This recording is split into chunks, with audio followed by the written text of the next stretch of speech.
एकतर भुजबळ साहेब हे राज्याचे एक वरिष्ठ नेते आहेत. ते कुठल्याही पक्षात असले तरी गेल्या 40-45 वर्षाचं त्यांचं योगदान हे महाराष्ट्र कधीच विसरणार नाही. आणि स्वतः आदरणीय पवारसाहेबांच्या अनेक संघर्षांमध्ये माननीय भुजबळ साहेब हे पवारसाहेबांबरोबर उभे राहिलेले आहेत हे मी आयुष्यभर विसरणार नाही.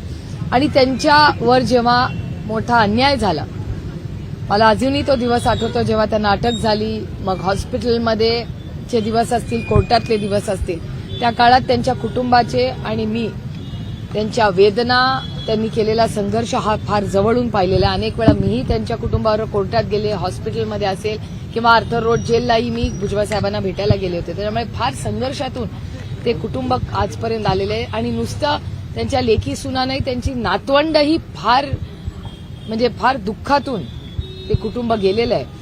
आणि मग शिवसेनेत असेल किंवा काँग्रेस, राष्ट्रवादी काँग्रेस पक्ष असेल, त्यांनी खूप संघर्ष केलेला आहे आयुष्यभर.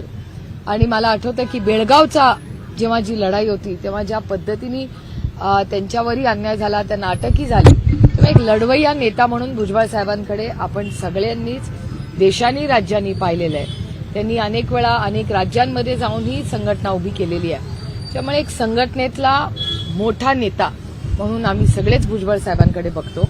आणि राष्ट्रवादी काँग्रेस पक्ष एकत्र असताना भुजबळ साहेबांची जागा ही नेहमी आदरणीय पवार साहेबांच्या शेजारी असायची. वयाने, कर्तृत्वाने ते मोठे नेते आमच्यासाठी कालही होते, आजही आहेत आणि उद्याही राहतील.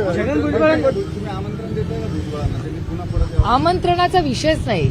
माझे भुजबळ साहेबांच्या कुटुंबाबरोबर जरी मध्ये काही राजकीय झाले असतील मतभेद, तरी माझे कौटुंबिक संबंध, मी भुजबळ कुटुंबाबरोबर मी कधीच बाय द वे कौटुंबिक संबंध कुणाच बरोबर तोडत नाही एक तर. आणि भुजबळ साहेबांच्या कुटुंबाचे त्या संघर्षाच्या काळात त्या कुटुंबाचं, त्यांच्या लेकी सुनांचं, नातवंडांचं दुःख इतकं मी जवळून पाहिलेलं आहे की मला वाटतं आपण सगळ्यांनी मिळून त्यांना कितीही साथ दिली तरी त्या अडचणीच्या काळात त्या कुटुंबांनी जे भोगलंय हे वेदना देणारच आहे. काही भुजबळांचं आणि दादांचं वाद, म्हणजे अर्थात त्यांना मंत्रिपद न देणं, हे सगळं हे दिसून येतं का त्यांच्यामधलं संघर्ष? दादांना त्यांच्याबद्दल विचारलं तर ते दादा बोलणं देखील टाळतात. मला याची काही माहिती नाही, कारण का तो त्यांच्या पक्षाचा अंतर्गत विषय आहे. पण भुजबळ साहेबांचे आणि आमचे कौटुंबिक संबंध हे कालही होते, आजही आणि उद्या. वाद व्हायचे असं त्यांच्यामध्ये झाले ते. मी तुम्हाला एक सांगू, माझं पोट खूप मोठं आहे आणि सगळ्या गोष्टी पोटातल्या ओठात आणणं ही काही गरज नसते. आणि महिलांमध्ये ही वेगळी ताकद असते, सगळं बोलायचं नसतं.